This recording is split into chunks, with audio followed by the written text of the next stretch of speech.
Greetings, fellow freethinkers. The event you're about to watch was hosted by the Center for Inquiry, an educational and outreach organization dedicated to defending and promoting science, reason, secularism, and free inquiry in every area of human endeavor. My name is Justin Trottier, and as Executive Director of CFI Canada, I would like to take a moment to tell you a bit about us. CFI Canada currently incorporates CFI Communities for Inquiry in Calgary, Montreal, and Vancouver. Over 30 affiliated student organizations from coast to coast, and of course our headquarters here at the Center for Inquiry Ontario. CFI Ontario, located in the heart of downtown Toronto, is the first Canadian branch of CFI, and is the first dedicated event and meeting space for all humanists, skeptics, and freethinkers in the nation. Our mandate encompasses a robust public education series, campus outreach to a growing network of student freethought groups, community outreach and social services, to provide secular and humanist alternatives to religiously monopolized services and activities, and a lending library and media center that, among other things, broadcasts videos like this across the planet. To learn more, please visit us at www.cfiontario.org, to get on our email list, or to learn how you can support our movement, such as by becoming a friend of the Center, a CFI donor, a volunteer, or to launch or affiliate a new campus or local group. Contact us today at ontario@centerforinquiry.net. That's CENTER. Thank you for your time, and I hope you enjoy the video. Okay, so I want to start by first of all laying out some of the meaning I'm going to give to some of the terms that appear in the title, the possibility of secular spirituality, and then after doing that I want to get into what I mean by that and an argument for why I think it is in fact possible. So what do I mean by secular? I mean there are a lot of questions and debates about how that term should be used. So I'm going to just sort of stipulate how I'm using it. I'm going to use secular in contrast to any kind of supernaturalism. So what do I mean by that? Supernaturalism involves some kind of claims that there are entities that belong to some non-natural domain, that we can obtain non-natural knowledge of these entities, and that we have some non-natural faculty of knowing about these entities. And for lack of a better term, we can call these entities spirits, and that's how it connects to the title, of course, of spirituality. And so a supernaturalism would understand spirits as supernatural, conscious, cognitive agents that historically intervene in the world for various purposes. So once we get that idea in hand, we can start to ask a more precise question. Is it possible to have spirituality without spirits? And that sounds like something of a contradiction to begin with. How could you possibly have spirituality if you don't have spirits? If you are committed to naturalistic explanations, this question should come to the fore for you. So, if we understand spirituality in a traditional manner, we understand spirituality as the attempt to create relations to such spirits. But if we pay closer attention to those traditions, we find that there's actually quite a bit of variance in what the function and purpose of those relationships are. So for example, if we look at St. Paul, we see that the primary reason for having such relationship is to obtain abilities of compassion. And in Augustine, it's very clear in the Confessions that he clearly sees that the point of such relations to spirits is for the cultivating of wisdom. And in Buddhism in particular, if there are even spirits that have been involved, Buddhism has a very ambivalent attitude towards such spirits. The most they do is contribute towards, again, the cultivation of wisdom and compassion. Now that brings up sort of a distinction we could make to try and further refine our inquiry here. We can talk therefore about a kind of magic versus spirituality, where magic is largely the attempt to manipulate these spirits and to cause them to intervene in the world for specific ends and purposes, whereas in spirituality, the main reason for obtaining a relationship with such spirits is to provide guidance and advice, teaching, healing, and forgiveness, all around themes of making one whole or reconnecting oneself. And in that sense, we notice that in most of the traditions, it is this spirituality form of relationship to the spirits that is emphasized. So that the cultivation of wisdom and compassion and this creation of a sense of wholeness and connectedness is more crucial, more central, more valued. And the more magical aspects of the religion are often either implicitly or explicitly rejected. Buddhism in particular has a lot of specific prohibitions against any sort of magical practices. The Buddha famously said, "Call no man my disciple if he offers to perform a miracle." So there's a lot of specific rejection of the magical pursuits, largely as being detrimental to the pursuit of wisdom and compassion. Now that brings up a really important idea, that this attempt to create a sense of connection to oneself and to others and to reality, the deeper aspects of reality, is what's being centrally valued in the relations to these purported spirits. And so one of the things we can start to talk about and think about is that there's a lot of terms throughout various religions for this sense of connectedness, right? So in tradition, in the Western tradition, you have the Greek term that eventually gets adopted by the Christians. It shows up in the Gospel of John, for example. This is logos, and this is the sense of things belonging together, fitting together, and it is also the basis, of course, for our modern word logic. And because, of course, logic is also about finding patterns of connection, patterns of order. You have related, not identical, but related ideas in Buddhism about the idea of the Dharma, and in Taoism, of course, with the idea of the Tao, or the way. So there is a lot of central importance given to this cultivation of a sense of connection. And in order to draw that out a little bit more, I want to make a distinction between credo and religio.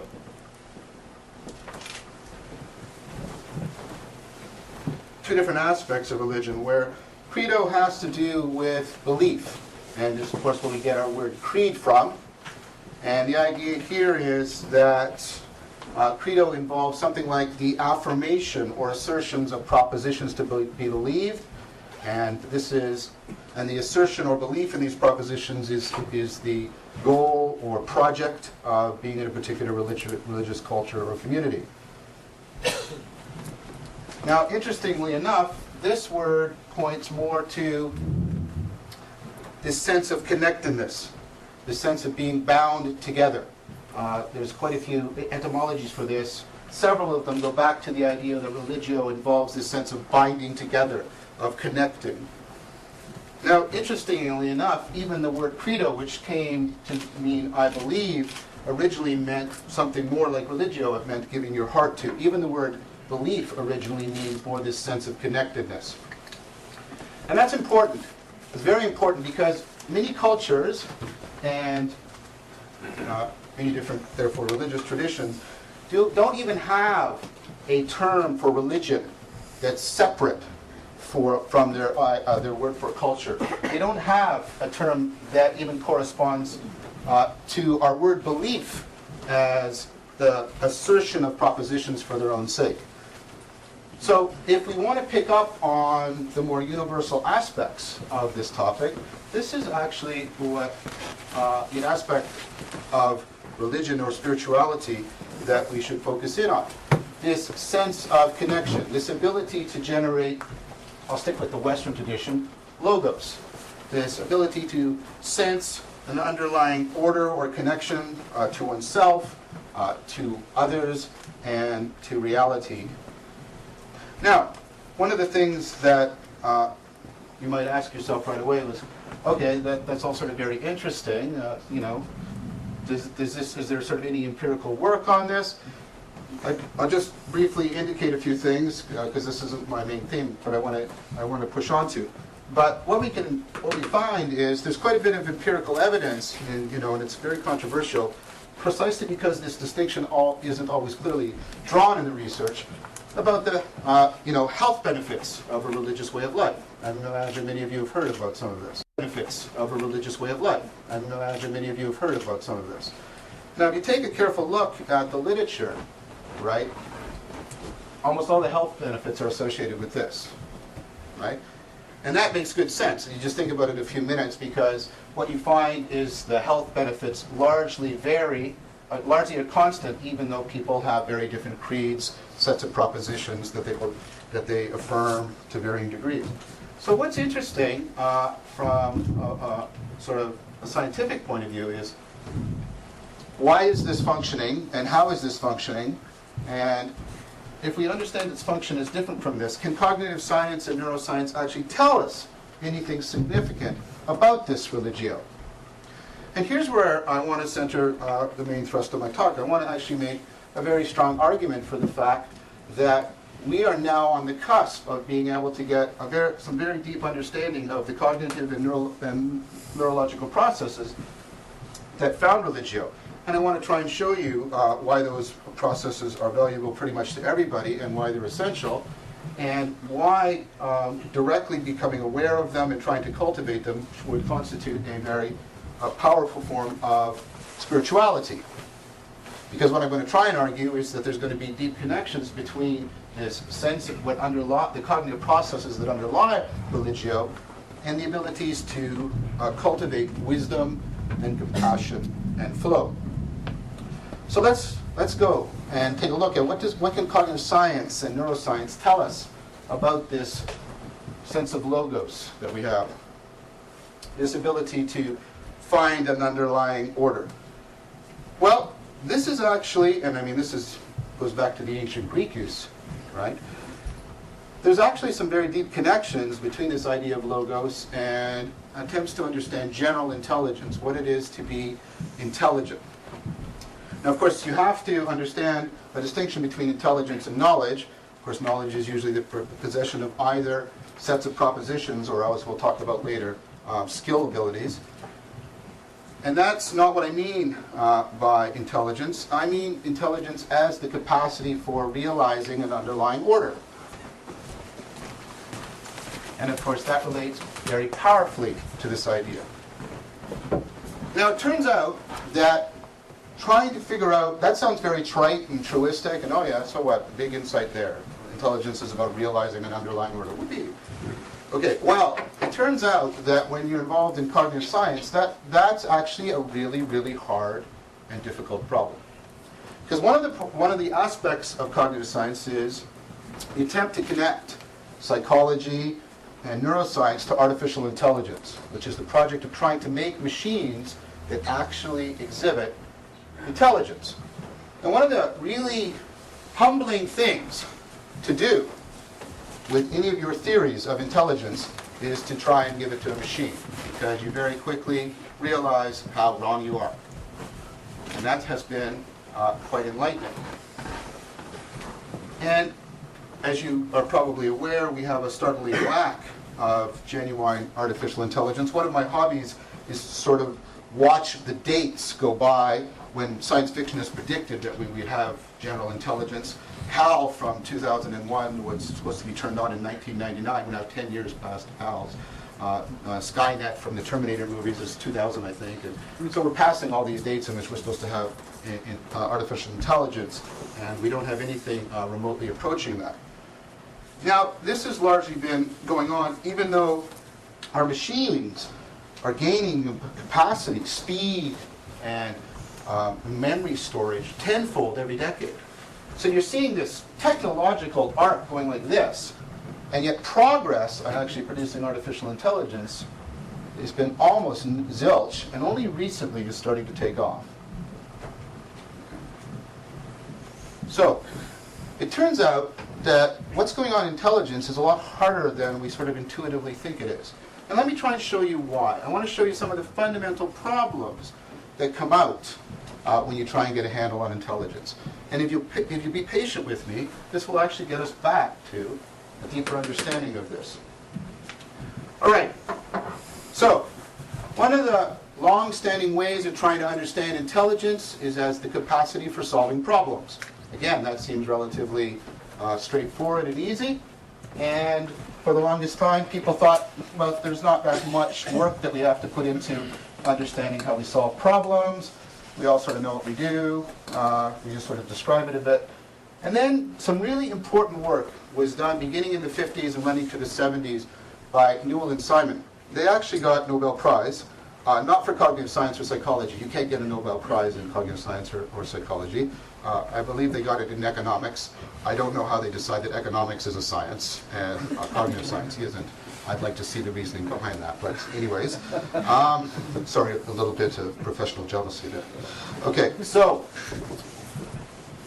what they did, Newell and Simon, is they were the first people to really give a formalization of what problem solving looks like. And by doing that, they revealed some very important ideas that had until then had not been really explicitly understood. So one of the things that Newell and Simon argued for is, right, so this is what solving a problem looks like. You have your initial state, you know, I'm hungry, and I have my goal state. I don't want to be hungry anymore. Okay, now what I can do is I can do a bunch of actions that will change my initial state into some other state. So one of the things I can do is jump. That doesn't immediately move me closer to food, but I mean, if there's an apple right above me hanging from a tree, it might be the relevant thing to do. And then, of course, the idea is at, you know, each one of these places I can do other actions, right? And eventually what happens is there's a particular pathway which will transform the goal state, sorry, the initial state into the goal state. And so what it is to solve a problem is to find the sequence of transformations that will take you from the initial state to the goal state. Again, this seems quite intuitive. Most people will go, yeah, so what? Well, here's where the so what appears. If you pay attention to this, in order to figure out which pathway I should search, I have to look, right, and compare the various alternative pathways that are available to me. Because not all of them, in fact, many of them don't lead from the initial state to the goal state. Now, I can actually calculate how many alternative pathways are available to me. The formula is f to the d, where f is how many operations I have available at any step, and d is the number of steps I'm going to go through. So let's take a concrete example of this. I'm going to play a game of chess. So at any time, at any turn, there's about 30 moves available to me. 30 legal things I can do. Now, many of them are stupid, like I can move this pawn. Right? But they're all legal. None of them violate the rules of chess. So they would all constitute playing chess, right? And typically there's 60 turns. Now that's how many alternative pathways there are. That's a really big number, isn't it? So when my co-author and I, Tim Lillicraft, wrote a recent paper on relevance realization, we did some comparisons. This is greater than the purported. I don't know how they can actually calculate this, but this is, according to the physicists, this is a number bigger than the number of electrons in the universe. And you see why having machines that just go really, really fast isn't going to solve this problem? Okay, because let's say you got a machine that's, you know, happening a millionth of a second. It's still going to take you the rest of the life of the universe to figure out this problem. Okay. Now, that brought up something really, really clear. Now, this fact is called combinatorial explosion. And it faces you no matter what problems you're trying to solve. Now, what becomes very clear right away is the following fact. Say this is the whole search space. That represents all the alternative pathways. You can't search most of these. In fact, you have to somehow do the following. You have to search a very small subsection of them. Now, what's really interesting about you, and what's really difficult for artificial intelligence, is the following. You manage to not search most of this, and a reliable number of times, because you're pretty smart, right? You actually search this part of the search space where the goal state can be found.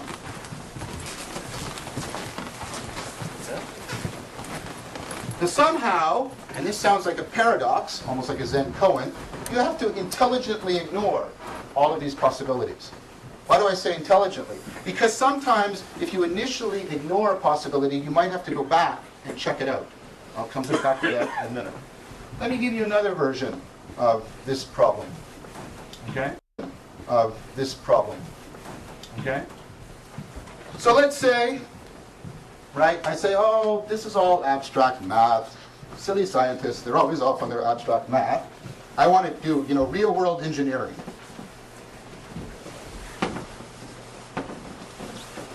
So what I'm going to do is I'm going to make a robot that actually interacts in the world. It's going to solve basic survival problems, because surely when we get down to basic survival and basic interaction with the world, all this mathematical, theoretical stuff goes out of the way, right? Well, it's not quite that simple. So let's try it. Okay? So what I'm going to do is the following. I'm going to have a robot, right? And this is what it's going to do, right? It's going to be able to do something really, that's supposed to be a robot and a wagon. I make no claims for my artistic abilities. Okay, so it has an arm there. Okay, so the robot, right, is going to do a very basic thing. We're going to make it interact in the world. Now, one of the central requirements, one of the necessary conditions on being an actor in the world, is you have to be able to deduce the consequences of your own behavior. If you can't deduce the intended effects of your behavior, you're not an actor. You're like a thermostat, you're just reacting. Okay? So what we're going to do is we're going to give this robot the ability to deduce the intended effects of its actions, and we're going to give it a very basic problem. We're going to send it out in the world to find an energy source and then take it somewhere to consume it. So what we're going to do is we're going to send it out in the world to find batteries, and then it has to take the batteries somewhere and drain them of their energy. And that's a very realistic thing. You do this on a regular basis. You go out and get your batteries every day. It's called food. And you typically don't eat the food where you first encounter it. Very few of you, oh, there it is in the supermarket. You just start grazing, okay? We all take it to the nice, safe energy consumption place, okay? So I'm giving this robot a very realistic survival problem, okay? So what I do is, here's a wagon, and on it is a nice, juicy battery. Yum, yum, yum. Here's the problem. Unfortunately, on it is also a bomb put there by the anti-robotic lead. They're sort of Luddites who don't think we should kill robots.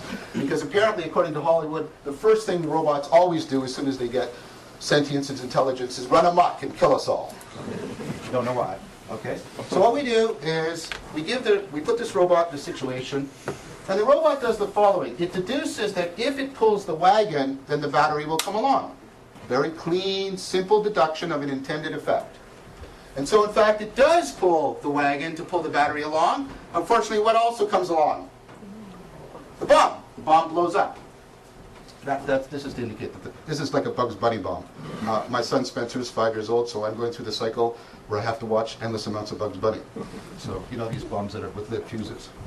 Okay, so we say, problem here. I see.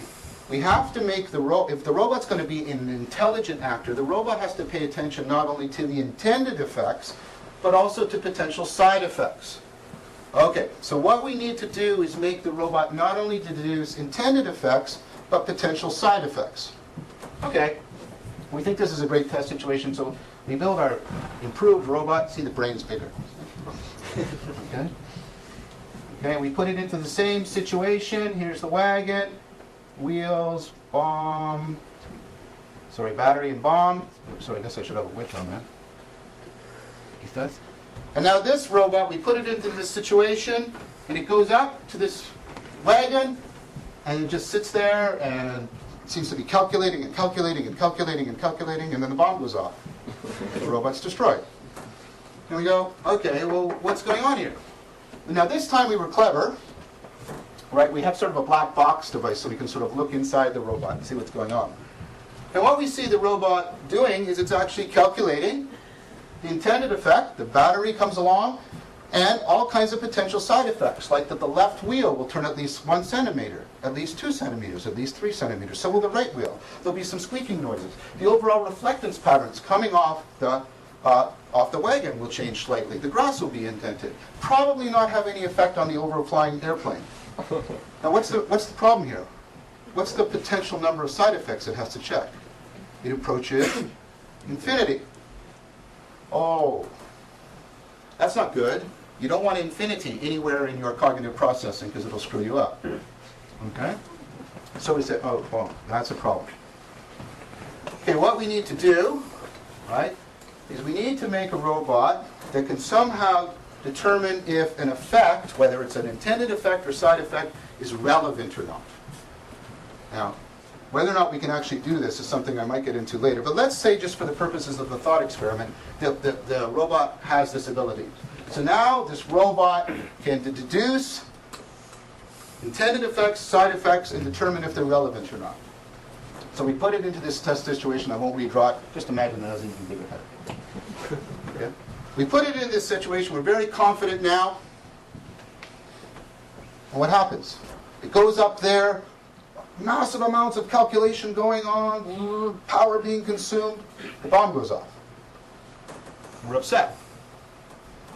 We've run out of funding. So what's going on here? Well, we look inside the black box and we find that in fact the robot has two lists. It's got a list of sort of relevant and irrelevant effects. And it's doing things like, battery comes along, wheels move in squeaky fashion. Temperature slightly warmed around wagon. And how long is this list? Approaching infinity. Approaching infinity. And we realize, wait, we're back to the same issue. Somehow, in order to be an intelligent actor in the world, in order to be intelligent, the robot has to actually intelligently ignore almost all of this information. But we can't just tell it, don't look for side effects, because sometimes side effects are relevant. We can't tell it just to look for the things that are causally close to the intended effects, because many of them are completely irrelevant. Now, this problem, in various fashions, is known as the generalized version of the frame problem. Because the idea behind it is somehow you have to put a frame around your cognition and not consider all of this potential information that's available to you. And of course, you satisfied that when you came into this room. You could have spent, and it would have been bizarre, right, all of your attention and your effort looking at each centimeter on the floor tiling and seeing what was different and interesting about it. And that probably would have been the last thing you've done, and it's a very strange form of suicide. Okay? So, the issue here is that, right, you have to be able to somehow frame your cognition. And how we do this is turning out to be a really, really difficult problem. We know it's difficult because we haven't been able to successfully give it to machines yet. Now, you may think, well, what do you mean by intelligently ignore? Well, let me go over what I mean by that just a little bit more. Part of the problem facing you is you often frame things, and sometimes you have to reframe them. And that reframing, right, can be very important to you. So many of you have seen this before, and I'll just quickly do it for those of you who haven't. Okay, so this is called the 9-dot problem. We study it in psychology, and this is how it is. You have to connect all 9 dots with 4 straight lines. Whenever I start a new line, it has to start from the terminus of the previous line. Now, I can really confidently tell you how this looks when we do this in experiments with subjects, because we've been doing this for about 50 to 60 years. So we've got a lot of robust and reliable data. So what people typically do is they think at first, this is silly, of course I can do this. And they go, 1, 2, 3, 4, oh, I missed the center line, how silly. 1, 2, 3, oh. 1, oh. Oh. Okay. And then, if they don't spontaneously get a solution, right, you give them one, right, they get really pissed off at you when you do things like that. Because what they say, almost without fail, is you went outside the square. Now, at any point when I presented the problem to you, did I say square? No. What happened is, you framed this as a square, then you understood everything outside of it as what? Irrelevant. You're not going to pay any attention to it. The project is to create a closed figure, because I've done connect the dots. When I was a kid, you're supposed to get a giraffe or a sailboat. This isn't a giraffe or a sailboat, right? And you bring all of that, this isn't a giraffe or a sailboat, right? And you bring all of that to bear. And how many of you are in any way consciously aware of doing any of that? Exactly. And what's really interesting about you is, not only are you doing this framing, if I give you enough time, you will spontaneously break out of the frame. What do you call that process, by the way? Thinking outside the box. Actually, you know what? The advertising campaign based on this, called Thinking Outside the Box, is ridiculous. Just a little bit of history. This is why it's ridiculous. Telling people, think outside the box, is non-effective. It does nothing to help them solve this problem. Absolutely. So I don't know, that advertising campaign is kind of bizarre. They're saying it too. Okay. Right? So this is called insight. This is what we typically mean by solving an insight problem, where you have to do this reframing of the problem in order to solve it. And that's what I mean about how your framing has to be flexible. You can't just fix it. Part of what it means to be an intelligent agent is this really difficult thing. I somehow frame my cognition, but it's flexible. I can reframe it when I need to. And how do I do that when I'm not looking outside my frame? Very mysterious issue. Okay, now, what I want to indicate to you is that on issues of intelligence, like how to solve these problems, problem solving, interacting with the world, this issue of framing is fundamental. Fundamental, I want to call it fundamental framing. If you don't have a system that can engage in this process, your system is not going to be able to learn. It's not going to be able to solve problems. It's not going to be able to reason. It's not going to be able to value. So this is a fundamental cognitive process. You don't have this process running, you don't have cognition. Now what's really interesting is the way you actually experience such fundamental framing. Think about it. In some very important sense, it's pre-learning, it's pre-reasoning, it's pre-valuing. Which means, and this can be shown very formally, you can't reason your way into a frame. Reasoning depends on it. Reasoning can modify existing frames, but you can't reason your way into it. You can't learn your way into it. You can't experience your way into it, because all of these things deeply presuppose the ability to engage in fundamental framing. Now, fundamental framing is a deep sense of how things are relevant, how they're connected to each other, and how you're connected to them.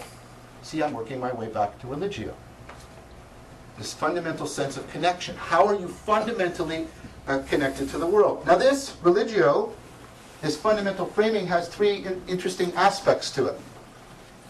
We can think about it in terms of insight, right? When we experience it consciously as changing, we experience it as insight. When we experience it less consciously, we can think about it as, making a pattern or finding. The idea of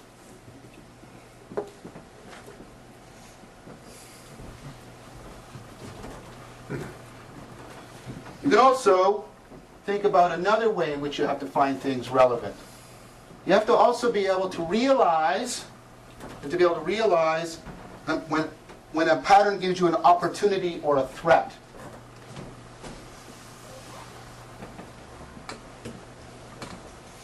So realizing opportunity or threat in a pattern.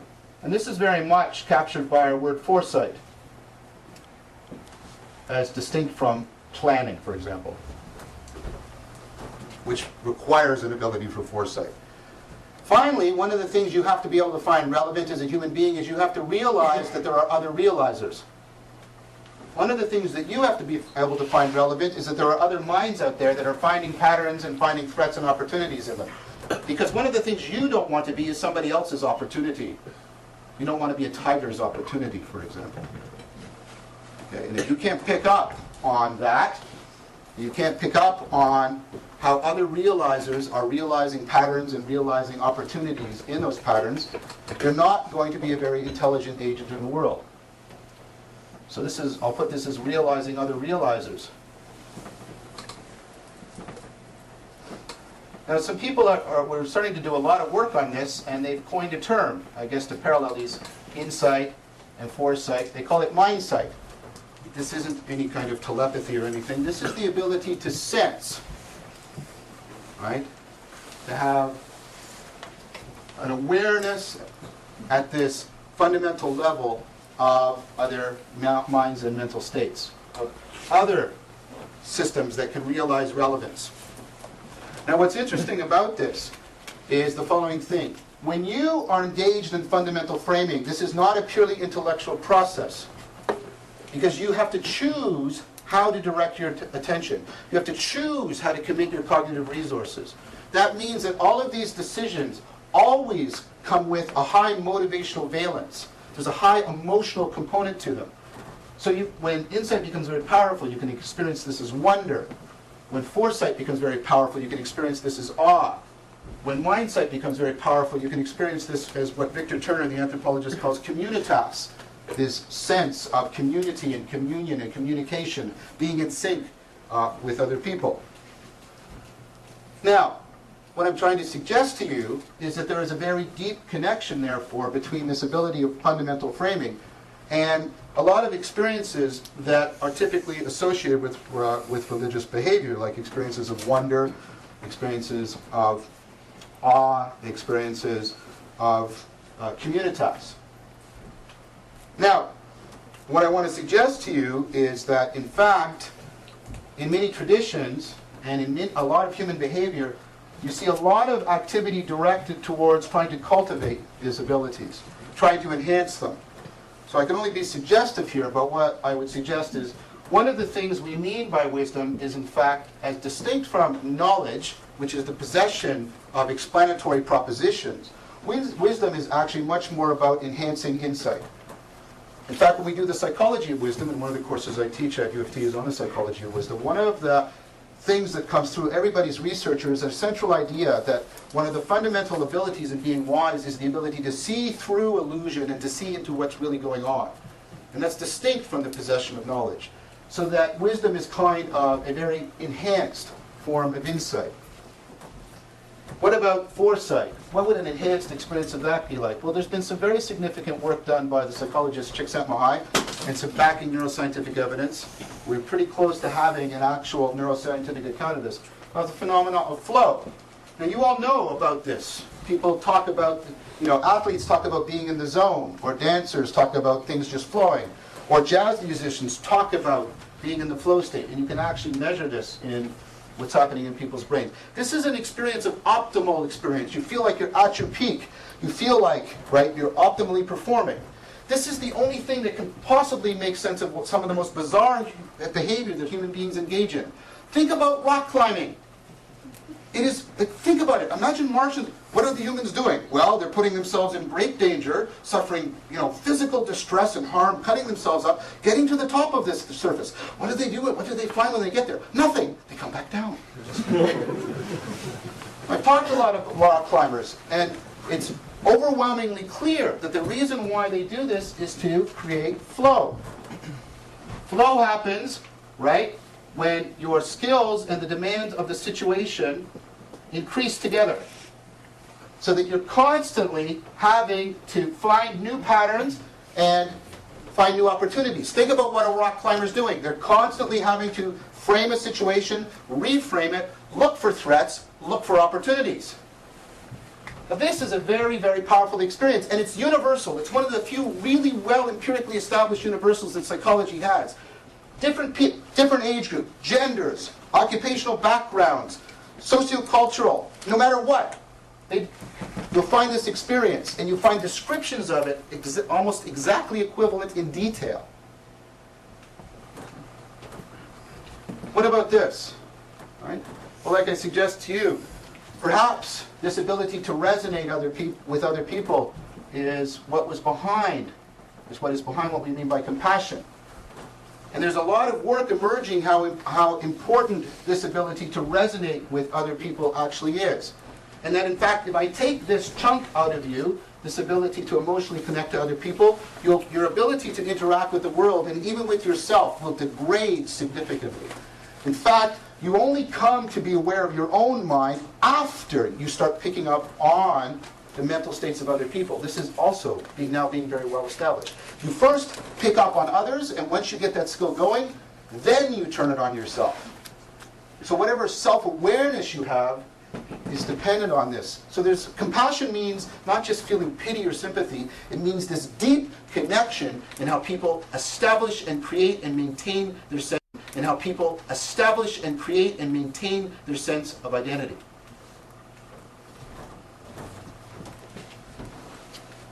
Now, what I think I want to try to suggest to you is that traditional religion is a psychotechnology. This is a term that is now starting to be used. I thought I coined it, and then I found that people had already been using it. You know, this sort of academic information. Oh, well. Now, what's a psychotechnology?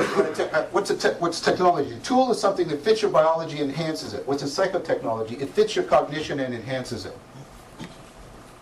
Okay. So presumably what would be psychotechnology for humans wouldn't be psychotechnology, I don't know, for crows or something like that.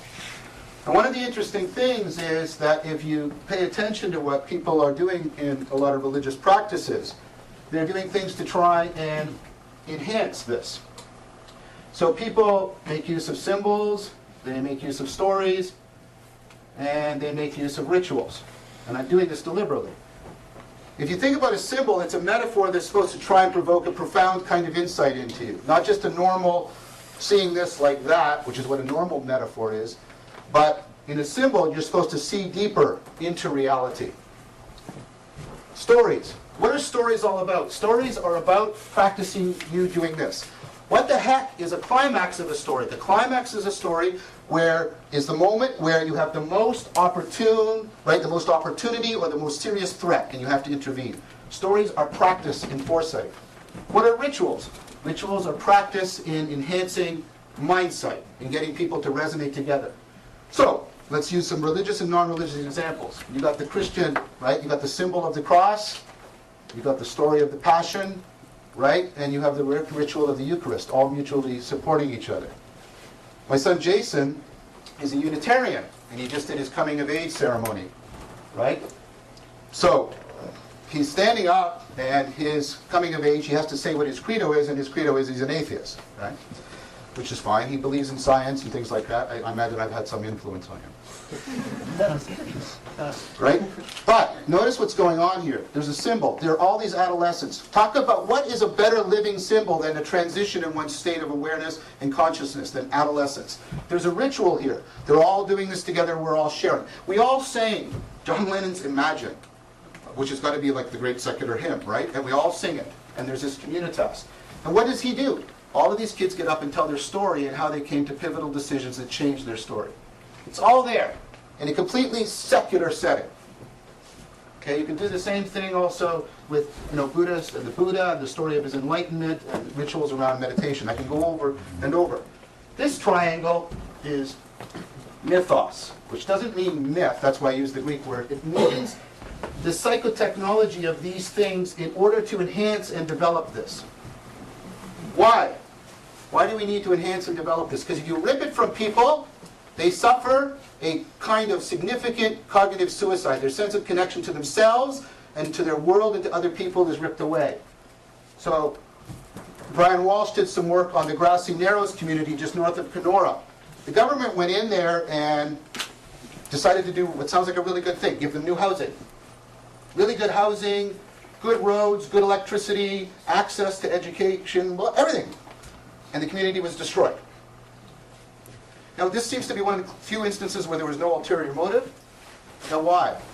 The people studying it found that what actually happened is what they call domicide.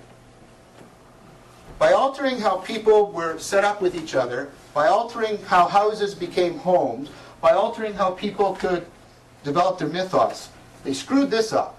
And when they screwed this up, they screwed this up. And what happens when you screw this up? Suicide rates go up dramatically. Depression rates go up dramatically. Anxiety goes up. Domestic violence goes up. Crime goes up.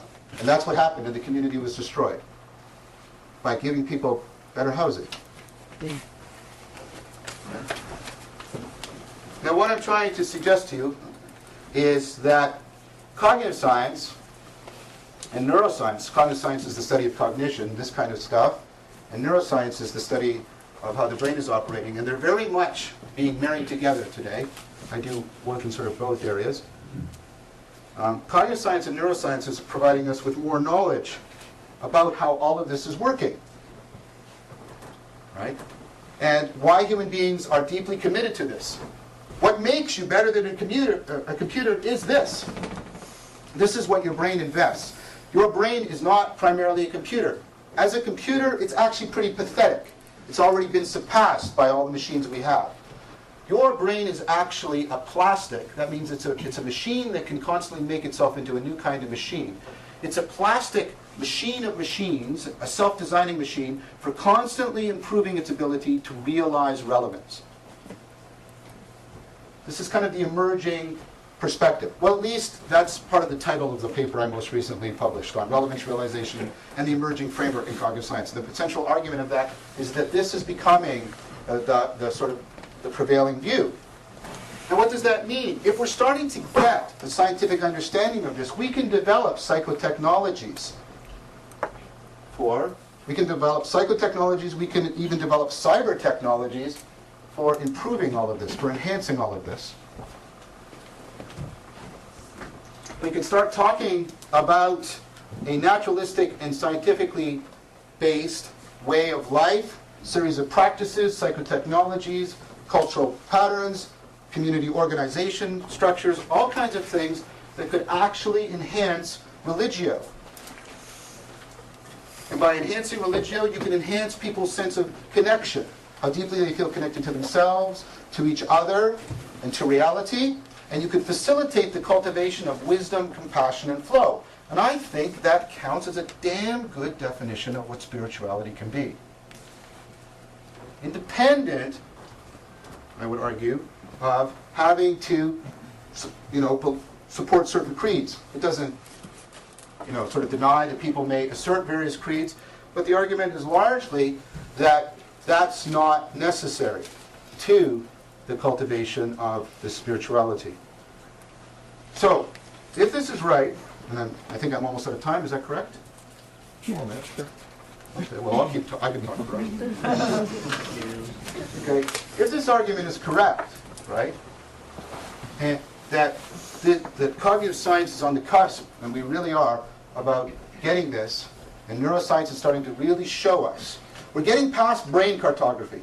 Neuroscience used to be, here's pretty pictures of what the brain does when you think of the word cat or dog, which is largely not that helpful. We're now getting to neuroscience that's starting to give us explanations of how cognition works.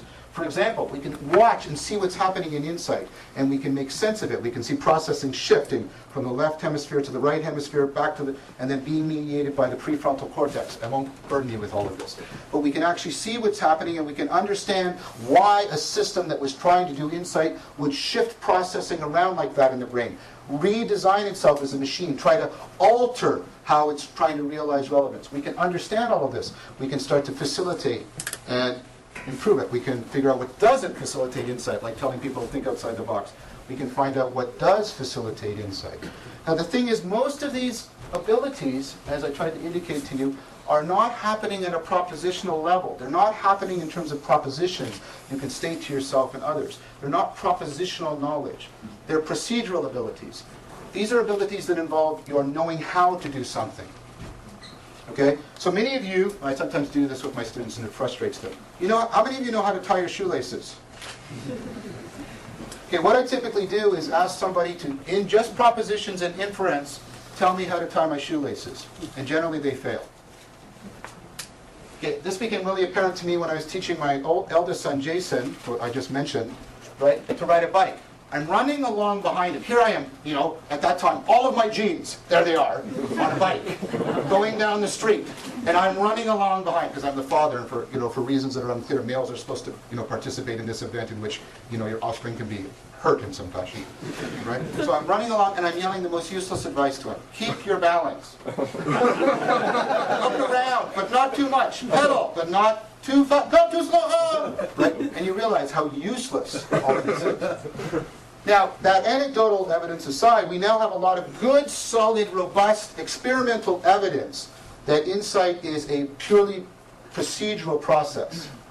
That it's not something that's happening propositionally. Same thing with mindsight, same thing with foresight. Doesn't mean it can't be studied scientifically, but it means that you experience it largely in an ineffable fashion. You can't put it into words. Do this, put your finger up. Do it. Bend it. What do you do to bend your finger? I bend my finger. Yes. And now you think that's ridiculous. Watch people going through. Now you think that's ridiculous. Watch people going through rehab and tell them it's ridiculous. It's not. They have to go through a lot of work to get these abilities back that are so transparent to you, ineffable to you. So you're experiencing this largely in an ineffable fashion. That's why it seems so profound and mysterious to you. And phenomenologically it is. And that's why we often use poetry and metaphor to try and talk about it. We try in order to trigger it, in order to enhance it, because we can't directly talk about it and trigger it. We have to do it indirectly because it's procedural. But none of that means we can't study it scientifically, understand it scientifically, and improve it and facilitate it scientifically. And that sounds like a good way to end. So I'll end it.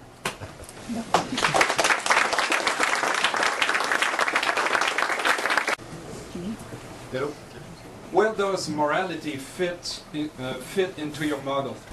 Okay, I think that's a very important question. And I think one of the things I didn't say very much about this is I think that morality relates in some sense, like I suggested in here, to sort of how we fundamentally value things.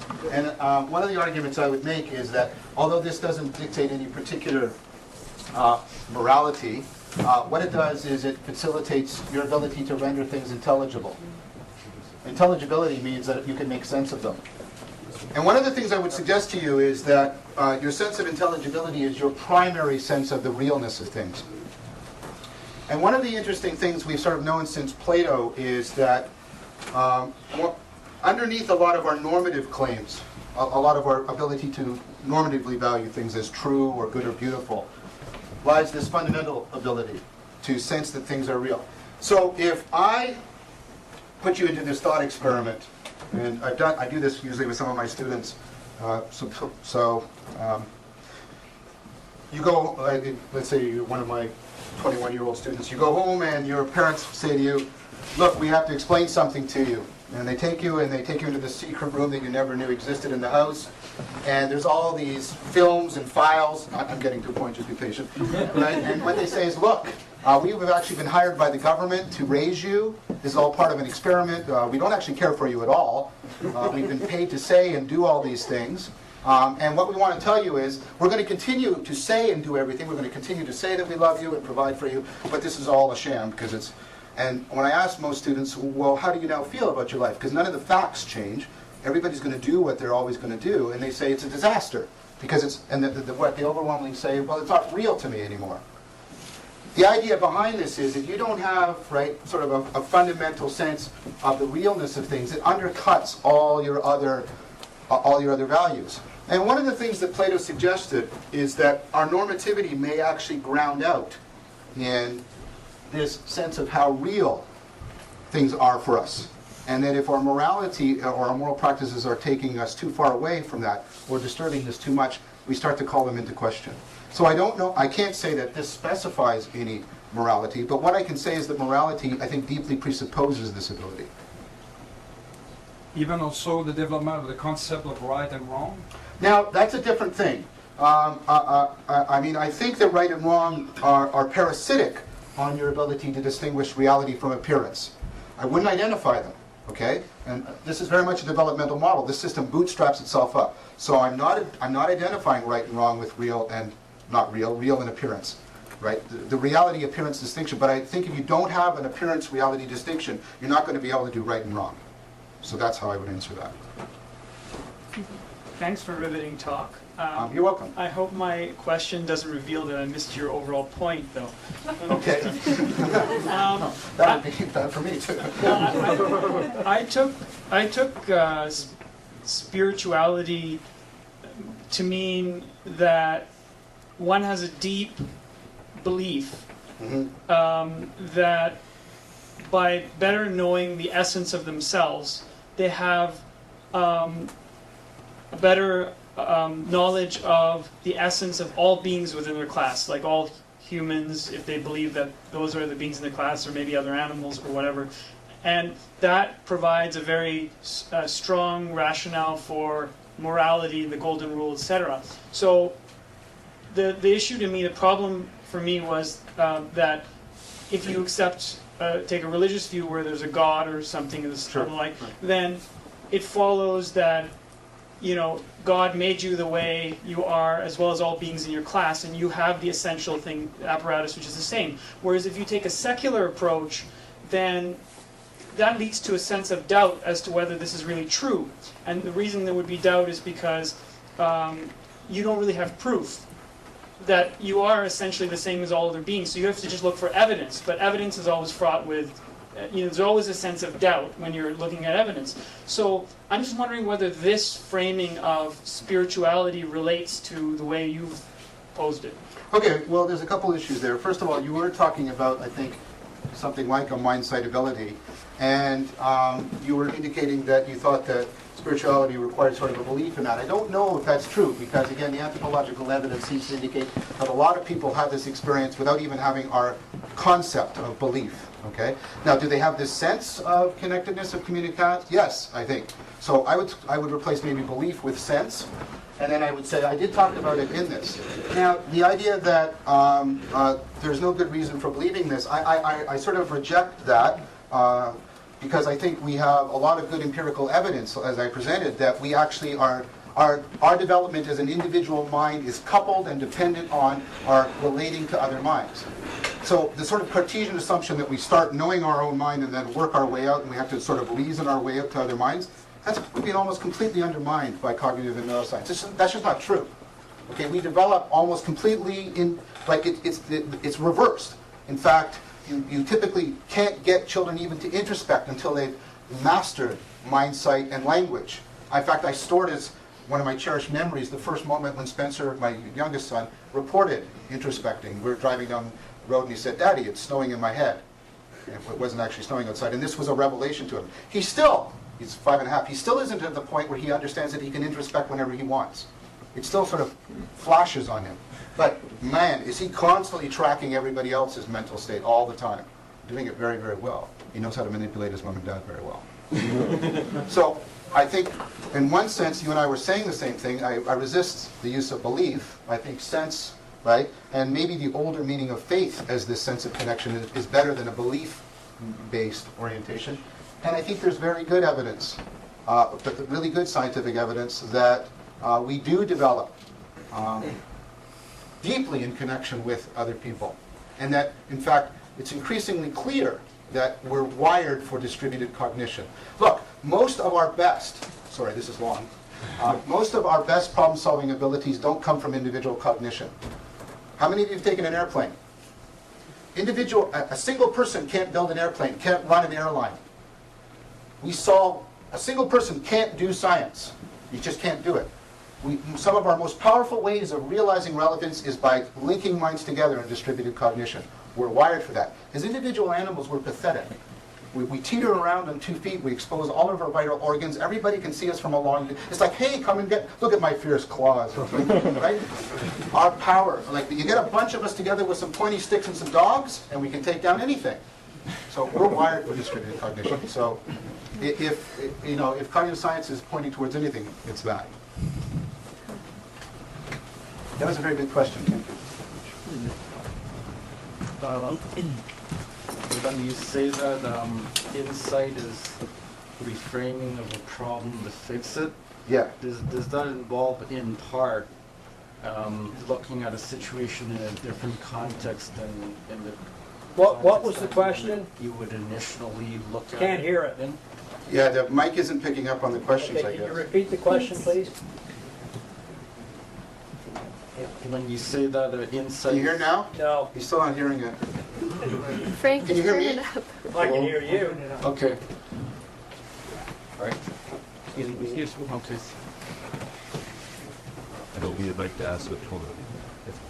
Oh, I can't hear the question. When you say that insight is the reframing of a problem to fix it, does that mean, in part, to look at a situation in a different context than the context you would initially look at the situation in? Well, kind of. I mean, the word context we think we're sort of picking out something very clear, and people throw it around a lot. But all context means is that which is around the text, right? It means things that you find relevant, or basically what you're finding salient. around or surrounding some topic. So I mean, is when I redo the 9-dot problem, is that a new context, or do I have to go to a different place in the? Is that a new context, or do I have to go to a different place in the room? Or what? I mean, I'm uncomfortable with the word context. I don't think it picks out anything sort of in a determinate fashion. So it has to do more with relevance. Yes, very much. Okay. And in your paper on relevance realization, could you give the name of the journal and the volume and issue number? Yeah, it's in the Journal of Logic and Computation.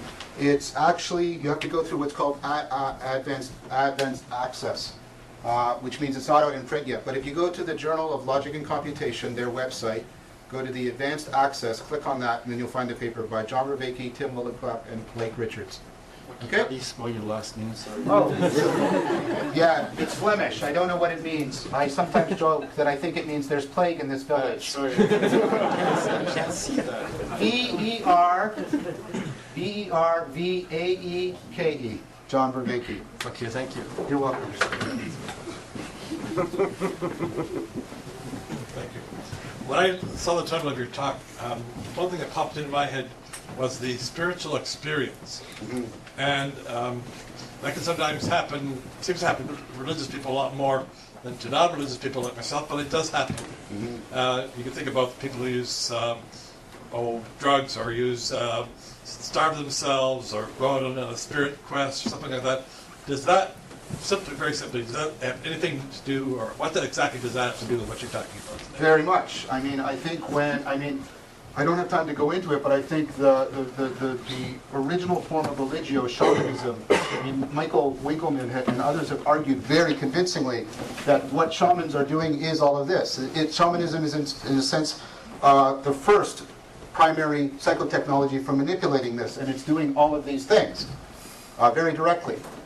Why do you want to alter consciousness? Because it looks like one of the fundamental roles of consciousness is to act as sort of a central warehouse for relevance realization. Parts of your brain are realizing relevance, and what consciousness does is act sort of as a central workspace where it can pass all that information around. And so when you alter consciousness, you're fundamentally altering this in some very important ways. And usually you're deeply altering, right, your experience of the intelligibility of things. So shamans typically are more insightful, more foresightful, and more mindsightful than their fellow tribe members or whatever. I don't know what the correct noun is. Okay? Non-shamans. Pardon me? Non-shamans. Well, we're non-shamans, but whatever. And one of the things I would also argue is that in meditation, you're doing again. There's if I ever come back, I can tell you about some of the work I do on meditation and mindfulness. And meditation picks up on a lot of these abilities, right? And it looks like shamanism was primarily responsible for the cognitive explosion, which is the Upper Paleolithic cognitive explosion, where you get between 60 and 30,000 BC, you have a huge explosion in human capacity for symbolic art, abstract thought, sophisticated technology that is not accompanied by any anatomical change. Okay, so yes, in a long way. That's what I said to you. In the end, even the mystical tradition. I mean, look, the Neoplatonic tradition understood sort of the deepest, mystical experiences, not as experiences of reasoning, but as experiences of deepening of intelligibility. Yes, Jeremy. Jeremy is one of my students from U of T. Hi, yeah, I was wondering if you could elaborate more on the connection between logic, language, and neurological development, particularly in childhood, and how the Sure, Jeremy. how religio is expressed and how it advances and tracks the cognitive development of, well, a child in this case, but humans in general. And are there sort of critical phases like we see with linguistic development? Yeah, I think your question is kind of like huge. So let me all I can do is gestures to some sign points. I mean, one of the crucial things we can look for is there seems to be developmental periods around when appearance-reality distinction kicks in. There's developmental periods about when kids can start to use metaphor or related insight phenomena, right? So you may notice that kids have to practice getting jokes. And for the longest time, they don't know what they're supposed to do to tell a joke or to get a joke. At first, they think it's just say something loud or bizarre, right? And then they slowly have to, because a joke is an insight problem. The whole point of a joke is I lead you one way and then I twist it at the end, right? So you can see the development of humor, the appearance-reality distinction, and you can also see them starting to practice this. Daniel Hutto does a lot of work on this, called the narrative practice hypothesis, right? That kids are spending a lot of time practicing narrative. We pump narrative at them all day long, and they want to do narrative all day long. So, you know, have a 5-year-old, and you watch the same damn movie 37 times because you're watching it and you know how to do narrative. My son's watching it because he's trying to figure out how narrative works. And what we're seeing, for example, is narrative is really powerful. It's very powerful. Narrative synchronizes the hemispheres, like music. Because to get narrative, I have to get sort of the logical sequential stuff from the left, but I have to get all this big picture, overarching theme that the right hemisphere likes so much, right? Narrative. Your facility for a narrative is the most robust predictor of parent-child attachment, of how well parents and children attach to each other emotionally. The parent's facility with narrative is the most robust predictor of that. So you can, Jeremiah, you can see stages of this, right? In terms of signposts for appearance, reality, humor, metaphor, the narrative. Is that giving you, where are you? Things like that, okay?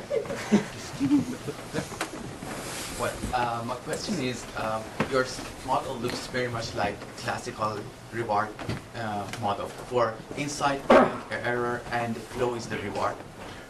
Kind of. I mean, I think that I also teach a course on learning and plasticity. So I do a lot of work on conditioning and reinforcement learning. And what we're coming to realize is the ability to sort of pick up on salience kind of precedes your ability to condition. So if an organism can't do some basic salience, and salience is just relevance that captures attention, then you're not going to even get Pavlovian conditioning running off that. Assuming it's a sort of a self-rewarding kind of Sure. Model. So what are the controlling cognitive mechanisms to get out of this feed-forward positive? Oh, there's lots of things. I mean, for example, you mentioned flow. All you have to do is mess up the very delicate balance between skill and demand, and you'll fall out of flow like that. Right? Because all of these are self-organizing systems. And if you perturb them, so they'll show an enormous kind of stability through a lot of parameter change, but certain parameters change, like all self-organizing system can just shut it off like that. Okay, so for example, with flow, all I have to do is if I get your skill to outweigh the demands, you go into boredom, the dopamine drops, the positive affect drops. As positive affect drops, your cognitive flexibility drops, your ability to do insight drops, and then the whole system goes blah, blah, blah. Okay? Or, if I push the demand beyond your skill, anxiety, cortisol shoots in, your cognition narrows in another way, right? Your ability to solve insight problems goes down, you become much more concrete, blah, blah, blah, blah, blah. That kind of story.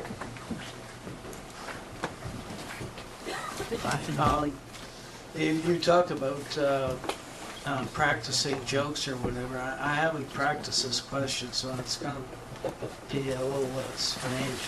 Okay. Kandel talks about Francis Crick when he was dying. He was working on the part of the brain that's consciousness, claustrum. According to Crick. Yeah, well, okay. You say, if you say he's wrong, that's, I guess. But like, what I'm reading it about spirit, mind, and brain, it's about religion.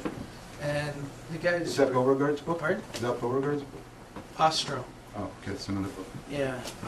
What he's talking about is the fact that through the whole process of development, you know, from childhood to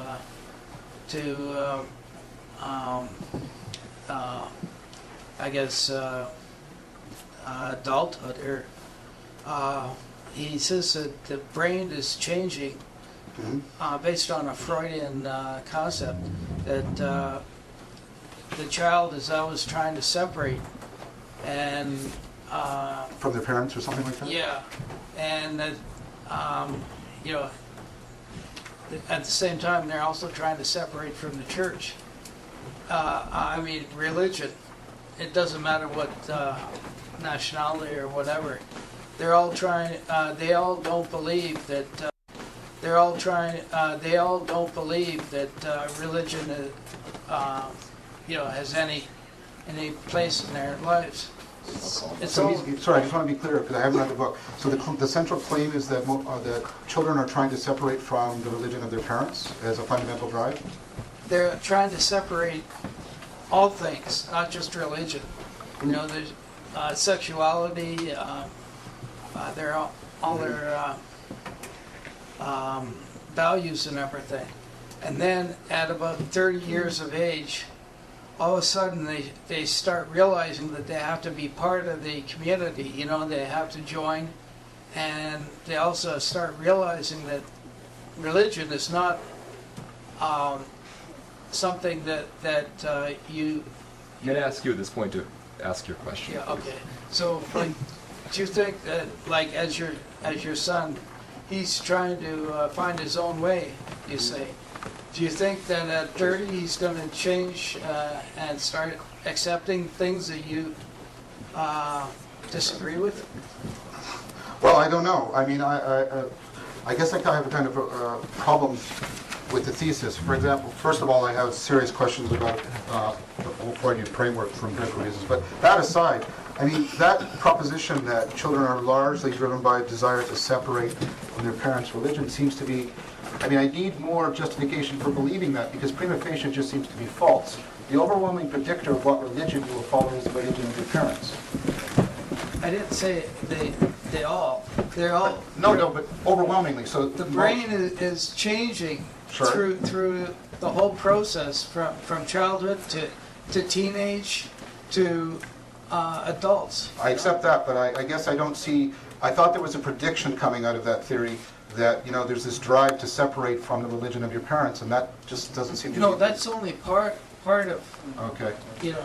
Well, the idea that the brain is sort of going through these huge changes in plasticity, yeah, I agree with that. Hormones and Sure. values. And I think, but there's also a tremendous, I mean, I think people are sort of pulled between opposing goals of trying to individuate and participate at all times. And I think it's better to see development as always having those two goals. So when I teach developmental psychology, it's actually, you can see those two goals always the case from infancy all the way through even to adulthood, that you're always struggling between, you know, individuating and participating.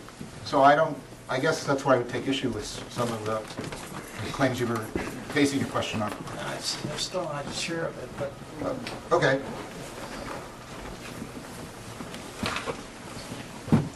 We're going to cap the questions at the three individuals who are currently online.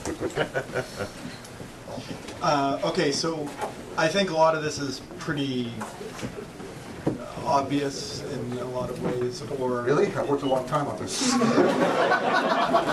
I'm actually complimenting you. I think you make a good case. It's very obvious. And some of this is based on things that I think have sort of been seem to be the case to a lot of people in terms of how things work. But in a way, it seems like it's not this aspect, or even what you're talking about robots or computers being limited in terms of intelligence. But you draw it to spirituality or religion. I'm not talking about religio, but this specifically religion or spirituality. Sure.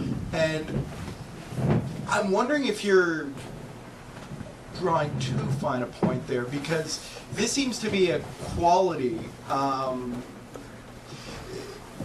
you know, sort of the imprinting of culture on an individual. Mm-hmm. And it seems to me that this is something that goes far beyond belief. Mm-hmm. But even if you're going to say belief, it goes far beyond religion or spiritualism. You can have political beliefs of the same sense of belonging, all these Sure. dynamics, and you And political and religious things confused, like in Nazism. exactly Yeah. on all sides. Yep. Given the discussion with this previous questioner about and I agree with you on that too. But given that, it seems to me that children are going to be taking this stuff on. That a human being is going to be formed mostly from what their parents and what they get from when they're very young. How could this sort of better future, this is what I'm getting at, how could this sort of better future be achieved? It seems that you're talking about just a better way of indoctrinating, and you may not be personally advocating that, but it sounds like that's in a sense what it would be. We're going to find good ways, more efficient ways of using these processes, and then from them we can get a better way. It's not going to be quite religion. It's not going to maybe be God, or maybe it will be, but it's going to be a better way of maximizing this, achieving maximum flow. But I'm still thinking that free will is sort of left in the dust somewhere. And I'm not saying that I think the ideal should be. Once again, I'm forced to intrude and ask you to state your question. Well, does this? Do you? Is it necessary to limit this to religion and? No, I didn't intend to do that at all. What I was trying to, in fact, like you brought up, I think we can have pseudo-religious ideologies, we can have political movements, we can have, all of these are, this, right, and that's one of the problems. Our culture is one of the few cultures that pulls out this phenomenon, says there's this separate thing, religion, that's separate from art and music and politics and social structures and the way people celebrate marriage and all kinds of things like that. And that is very much a sort of an idiosyncratic thing about our particular culture, and to think that, well, the only way you get that going is through what our culture has done, which is set up institutions of indoctrination. That's kind of ethnocentric, right? Because that's not what has to be the case, right? Because that's just a particular sort of historical accident in the West. So I don't know, do I want people to set up communities and start to practice? Well, yeah, of course, but we do that anyways. We don't think, when you form any, like this, is this an indoctrination? Yes, no. I don't know how to use that term in any way that's going to answer your question the way I think you want it answered, right? Because it's a value-laden term. It sounds bad, indoctrination is bad, right? And that sounds like you're worried. Well, it is if you're brainwashing people. But if I'm teaching people how to meditate, or if I'm teaching them how to find flow in their work, or if I'm teaching them how to better solve problems, or if I'm teaching them better how to bring mindsight into therapy, or how to bring all of this into improving pedagogy or improving their interpersonal relationships, is that indoctrination? I don't know. That doesn't strike me like the typical use of the word.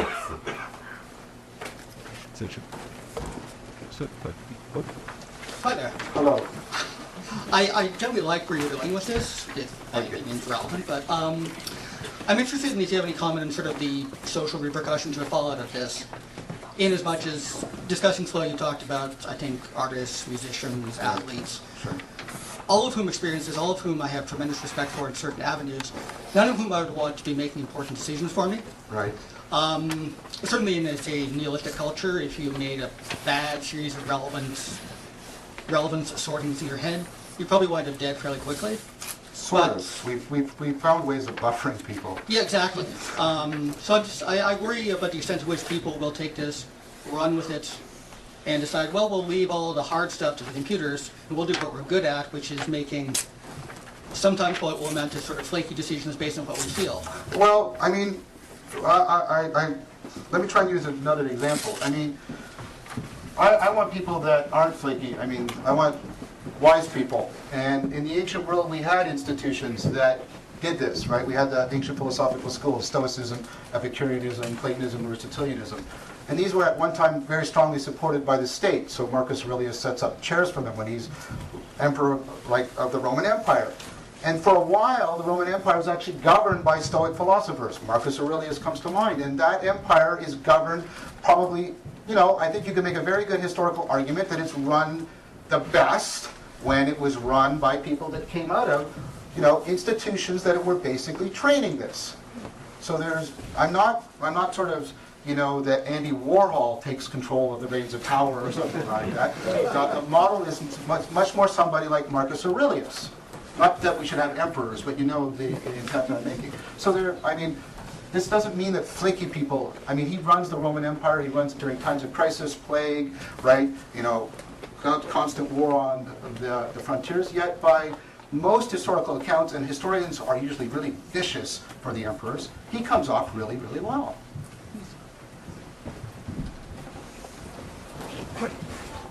Do Persinger's experiments have any relevance here? Or? I don't know. The problem with Persinger's experiments, for those of you